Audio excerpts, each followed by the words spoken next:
সীমান্তে আফগানদের সাথে পাক সেনাদের বিরোধ কিসে?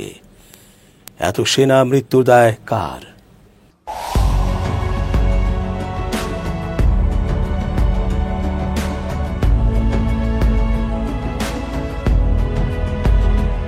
আসসালামু আলাইকুম প্রিয় দর্শক, আমন্ত্রণ আজকের আলোচনায়। চেঞ্জ টিভির আন্তর্জাতিক চোখ অনুষ্ঠানে এস জে রতন স্বাগত জানাচ্ছি। কিছুদিন পরপরই শোনা যায় সীমান্তে আফগানদের সাথে পাক সেনাবাহিনীর লড়াইয়ের খবর। সাম্প্রতিক সময়েও দুপক্ষের মধ্যে রক্তক্ষয়ী লড়াইয়ে সামরিক বেসামরিক ব্যক্তিদের প্রাণহানির ঘটনা ঘটেছে। আফগানিস্তানে তালেবান ক্ষমতায় আসার পর যেন এই লড়াই আরও বেড়েছে, যদিও পূর্বেও এমন সহিংসতা হয়েছে। এক অস্থির অবস্থা যেন সবসময়ের জন্যই থাকছে সীমান্তে। কিন্তু কেন এই অস্থিরতা? এর কি কোনো সুরাহা নেই? এভাবেই কি চলতে থাকবে? ওদিকে ভারতের সাথেও তাদের সীমান্তেও নানা সহিংসতা ঘটছে। পাকিস্তানের খাইবার পাখতুনখোয়া অর্থাৎ কেপি প্রদেশে নিরাপত্তা বাহিনীর 3টি পৃথক অভিযানে 19 সেনাসহ 64 জন নিহত হয়েছেন। এর মধ্যে ভারত সমর্থিত ফিতনা আল খাওয়ারিজ এর 45 জন সন্ত্রাসী রয়েছে বলে গেল শনিবার এক বিবৃতিতে জানিয়েছে আন্তঃবাহিনী জনসংযোগ পরিদপ্তর ISPR। পাকিস্তানি সেনাবাহিনীর গণমাধ্যম শাখার তথ্য মতে 10 থেকে 13 সেপ্টেম্বরের মধ্যে এসব সংঘর্ষ ঘটে। খবর জিও নিউজের। এসব অভিযানের মধ্যে গোয়েন্দা তথ্যের ভিত্তিতে বাজৈরে অভিযান চালায় সেনাবাহিনী। ISPR এর ভাষ্য অনুযায়ী আমাদের সেনারা সফলভাবে টার্গেট স্থল আক্রমণ করে এবং তীব্র বন্দুক যুদ্ধের পর 22 জন সন্ত্রাসী নিহত হয়। অন্যদিকে দক্ষিণ ওয়াজিরিস্তানে চালানো অভিযানে আরও 13 জন সন্ত্রাসী নিহত হয় বলে জানানো হয়। এই সংঘর্ষে অন্তত 12 জন সৈনিক নিহত হন। বিবৃতিতে আরও বলা হয়, গোয়েন্দা তথ্য অনুযায়ী এসব হামলায় আফগান নাগরিকদের সম্পৃক্ততা নিশ্চিত হয়েছে। এছাড়া 11 সেপ্টেম্বর লোয়ার দির জেলার লাল কিলা ময়দান এলাকায় একটি গোয়েন্দা ভিত্তিক অভিযান পরিচালনা করে নিরাপত্তা বাহিনী। ISPR এর তথ্য মতে অভিযান চলাকালীন সেনারা সন্ত্রাসীদের আস্তানা লক্ষ্য করে হামলা চালায় এবং তীব্র বন্দুক যুদ্ধের পর ভারত সমর্থিত 10 জন খাওয়ারিজ নিহত হয়। তবে এই অভিযানে 7 জন সৈন্যও নিহত হন। তারা হলেন নায়েক আব্দুল জলিল উত্তর ওয়াজিরিস্তান, নায়েক গুলজান লাক্কি মারওয়াত, ল্যান্স নায়েক আজমতুল্লাহ লাক্কি মারওয়াত, সিপাহী আব্দুল মালিক খাইবার, সিপাহী মোহাম্মদ আমজাদ মালাকান্দ, সিপাহী মোহাম্মদ দাউদ সোয়াবি এবং সিপাহী ফজল কাউম ডেরা ইসমাইল খান। 2021 সালে আফগানিস্তানে তালেবানরা ক্ষমতায় ফেরার পর থেকে পাকিস্তানে সীমান্তবর্তী সন্ত্রাসী হামলার ঘটনা বেড়েছে, বিশেষ করে কেপি ও বেলুচিস্তান প্রদেশে। এই বছরের শুরুতেও খোস্ত প্রদেশের আলিশের এবং জাজিয়া ময়দান জেলায় তালেবান বাহিনী ও পাকিস্তান সীমান্তরক্ষীদের মধ্যে সংঘর্ষ হয়েছিল। এসব অঞ্চল বিতর্কিত ডুরান্ড লাইনে অবস্থিত। তবে সর্বশেষ এই সংঘাত নিয়ে উভয় দেশের কোনো কর্মকর্তাই মুখ খোলেনি। এছাড়া এতে কী পরিমাণ ক্ষয়ক্ষতি বা হতাহতের ঘটনা ঘটেছে সেই সম্পর্কেও বিস্তারিত কিছু জানা যায়নি। দেশ দুইটির বাহিনীর মধ্যে ক্রমাগত সংঘাতের ফলে সীমান্তে চরম উত্তেজনা বিরাজ করছে। বিশ্লেষকরা বলছেন দেশ দুইটির মধ্যে সম্পর্কে তলানির দিকে যাচ্ছে। গত 24 ডিসেম্বর আফগানিস্তানের পাকতিকা প্রদেশে অতর্কিত বিমান হামলা চালায় পাকিস্তানি বাহিনী। এতে আফগানিস্তানে অন্তত 46 জন নিহত হয়েছে। নিহতের মধ্যে নারী ও শিশুও ছিল। পাকিস্তানের সামরিক বাহিনীও হামলার তথ্য নিশ্চিত করে দাবি করেছে যে সীমান্তে নিরাপত্তা নিশ্চিত করতেই তারা এসব অভিযান চালিয়েছে। এসব হামলার জবাবে পাকিস্তান সীমান্তের বিভিন্ন নিরাপত্তা চৌকিতে হামলা চালায় তালেবান যোদ্ধারা। এরপর থেকে দেশ দুটির মধ্যে উত্তেজনা চলছেই। আফগান সীমান্তবর্তী পাকিস্তানের দক্ষিণ ওয়াজিরিস্তানে সন্ত্রাসী হামলায় 12 জন সেনা নিহত হয়েছেন। কর্তৃপক্ষ জানিয়েছে শনিবার 13 সেপ্টেম্বর সেনাবাহিনীর একটি গাড়ি পাহাড়ি বাদার এলাকায় যাওয়ার সময় হামলার শিকার হয়। পাকিস্তানের সেনাবাহিনী এক বিবৃতিতে জানিয়েছে তীব্র গোলাগুলির পর 12 জন সেনা এবং 13 জন সন্ত্রাসী নিহত হয়েছে। সেই সঙ্গে কমপক্ষে 4 জন আহত হয়েছে। পাকিস্তানি তালেবান নামক একটি জিহাদি গোষ্ঠী ঘটনার দায় স্বীকার করেছে। তারা বলেছে সৈন্যদের কাছ থেকে অস্ত্র এবং ড্রোনও দখলে নেওয়া হয়েছে। স্থানীয় বাসিন্দারা জানিয়েছেন, ভোরের দিকে হামলার পর তারা কয়েক ঘন্টা ধরে আকাশে হেলিকপ্টার দেখতে পেয়েছে।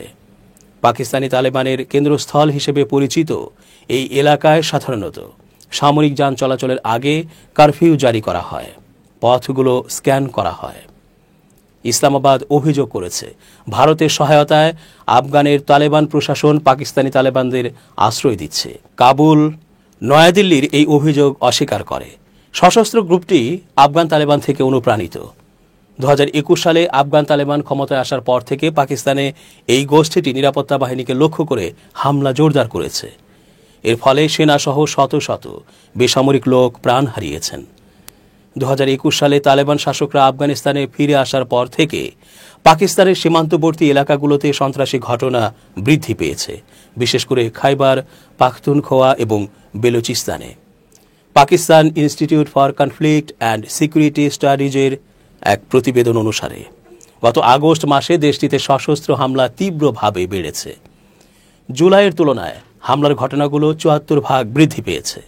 গত মাসে সন্ত্রাসী হামলায় 194 জন নিহত হয়েছে। দেশটির পুলিশের এক প্রতিবেদন অনুসারে খাইবার পাখতুনখোয়ায় 2025 সালের প্রথম 8 মাসে 600টিরও বেশি সন্ত্রাসী ঘটনা রেকর্ড করা হয়েছে। এসব হামলায় নিহতদের মধ্যে বেশিরভাগই পুলিশ ও নিরাপত্তা কর্মী। এই বছরেরই মে মাসের শুরুতে জম্মু ও কাশ্মীরের পেহেলগামে যে সন্ত্রাসী হামলা হয়েছিল, সেই বিষয়ে আফগানিস্তানের তালেবান সরকারের প্রতিক্রিয়া ছিল চোখে পড়ার মতো। আফগান পররাষ্ট্র মন্ত্রণালয় এই হামলায় নিহত ব্যক্তিদের পরিবারের প্রতি সমবেদনা জানিয়েছে। নিহত ব্যক্তিদের প্রায় সবাই ভারতীয়, সংখ্যায় 26 জন। তালেবান বলেছে, এমন হামলা গোটা অঞ্চলের নিরাপত্তাকে ঝুঁকিতে ফেলে দেয়। এই মন্তব্যের মাধ্যমে তারা পরোক্ষভাবে পাকিস্তানকেই দোষারোপ করেছে, কারণ হামলাকারীদের মদতদাতা যে পাকিস্তান তা অজানা নয়। এটি প্রথম নয়। তালেবান ও তাদের একসময়ের ঘনিষ্ঠ মিত্র পাকিস্তানের মধ্যে দূরত্ব বাড়ার আরও আগের বহু ইঙ্গিত রয়েছে। গত বছরের শেষ নাগাদ সেই সম্পর্ক এতটাই খারাপ পর্যায়ে গিয়েছিল যে দুই পক্ষের উত্তেজনা কমাতে পাকিস্তানের আফগানিস্তান বিষয়ক বিশেষ প্রতিনিধি মোহাম্মদ সাদিক খানকে তালেবান নেতাদের সঙ্গে আলোচনার জন্য কাবুলে যেতে হয়েছিল।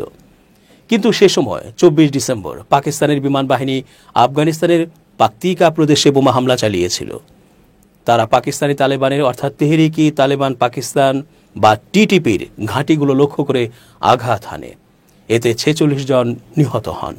হামলাটি ছিল 21 ডিসেম্বর টিটিপির একটি হামলার জবাব, যেখানে 16 জন পাকিস্তানি সৈন্য নিহত হন।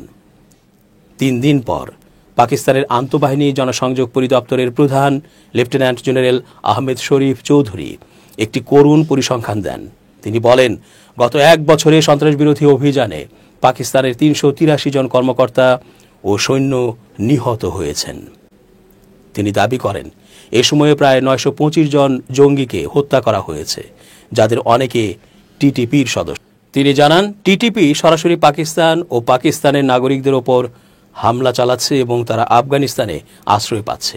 এ বক্তব্যে প্রচণ্ড দ্বৈততা ফুটে ওঠে, কারণ অতীতে পাকিস্তানি মার্কিন বাহিনী ও আগের আফগান সরকারকে উৎখাত করতে আফগান তালেবান ও হাক্কানি নেটওয়ার্ককে দীর্ঘদিন ধরে অস্ত্র, প্রশিক্ষণ ও অন্যান্য সহায়তা দিয়ে এসেছে।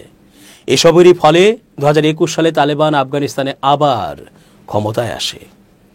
কয়েক বছরের ব্যবধানে এখন দৃশ্যপট বদলে গেছে। 28 ডিসেম্বর এই দ্বন্দ্ব আরও বেড়ে যায়, যখন আফগানিস্তানের প্রতিরক্ষা মন্ত্রণালয় একাধিক স্থানে পাকিস্তানের ভেতরে হামলার ঘোষণা দেয় এবং এর দায় স্বীকার করে। তারা জানায়, এটি ছিল পাকিস্তানের আগের বিমান হামলার পাল্টা প্রতিক্রিয়া। যদিও আফগান সরকার সরাসরি পাকিস্তানের ভূখণ্ডে হামলার কথা স্বীকার করেনি, তারা বলেছে কাল্পনিক রেখার ওপারে হামলা চালানো হয়েছে। এখানে কাল্পনিক রেখা বলতে বোঝানো হয়েছে ঔপনিবেশিক যুগের সেই সীমান্ত রেখাকে, অর্থাৎ যা ডুরান্ড লাইন নামে পরিচিত, যেটিকে আজ পর্যন্ত কোনো আফগান সরকারই স্বীকৃতি দেয়নি। তারপর থেকে পরিস্থিতি কিছুটা শান্ত হলেও এখন স্পষ্ট হয়ে গেছে, পাকিস্তান তাদের পুরনো মিত্র তালেবানের ওপর আর আগের মতো নিয়ন্ত্রণ রাখতে পারছে না। পাকিস্তানের গোয়েন্দা সংস্থা আইএসআই বহু বছর ধরে তালেবানকে গড়ে তুলেছে, তাদের আশ্রয় দিয়েছে, অস্ত্র ও অর্থ দিয়েছে, প্রশিক্ষণ দিয়েছে। পাকিস্তান আফগানিস্তানের নিজের প্রভাব বজায় রাখতে এবং ভারতের বিরুদ্ধে কৌশলগত সুবিধা অর্জনের জন্য এদের ব্যবহার করত। 2021 সালের আগস্টে তালেবান কাবুল দখল করলে পাকিস্তান প্রকাশ্যেই উচ্ছ্বাস দেখিয়েছিল, কিন্তু এই ঘটনা এখন তাদের জন্য উল্টো বিপদ হয়ে দাঁড়িয়েছে। ডক্টর ফ্রাঙ্কেনস্টাইনের গল্পের মতো নিজের বানানো দানবকে সবসময় নিয়ন্ত্রণ করা যায় না। পাকিস্তান এখন বুঝতে পারছে চাপ সৃষ্টি করে বা কূটনীতির মাধ্যমে কথা বলে কোনোভাবেই তারা আর তালেবানকে নিয়ন্ত্রণ করতে পারছে না। সমস্যা হচ্ছে পাকিস্তানের সামরিক বাহিনীকে তালেবানপন্থী অনেকে এখন যথার্থ ইসলামপন্থী মনে করে না। ফলে পাকিস্তানি তালেবান বা টিটিপি এখন পাকিস্তানে সেই একই কাজ করতে চায় যা একসময় তালেবান আফগানিস্তানে করেছিল, অর্থাৎ টিটিপি ক্ষমতা দখল করে দেশকে কট্টর ইসলামী শাসনের আওতায় নিয়ে আসতে চায়। আর তালেবান ও টিটিপির মধ্যে যে আদর্শগত মিল আছে তাতে অনেকেই মনে করছেন আফগান তালেবানও হয়তো এই কাজে টিটিপিকে সহায়তা করছে। ফলে আফগানিস্তানের সঙ্গে পাকিস্তানের সম্পর্ক এখন এক ধরনের কৌশলগত বিপর্যয়ে পরিণত হয়েছে। পরিস্থিতি এতটাই খারাপ যে দেশের অভ্যন্তরে বাড়তে থাকা চাপের মুখে পাকিস্তান সরকারের কিছু অংশ এখন এমনকি যুক্তরাষ্ট্রের সহায়তা চাওয়ার কথাও ভাবছে। এমনকি আফগানিস্তানে তাদের ভাষ্য অনুযায়ী জঙ্গিদের লক্ষ্য করে হামলা চালাতে যুক্তরাষ্ট্রকে ড্রোন ঘাঁটি ব্যবহারের অনুমতি দেওয়ার প্রস্তাবও আলোচনায় এসেছে।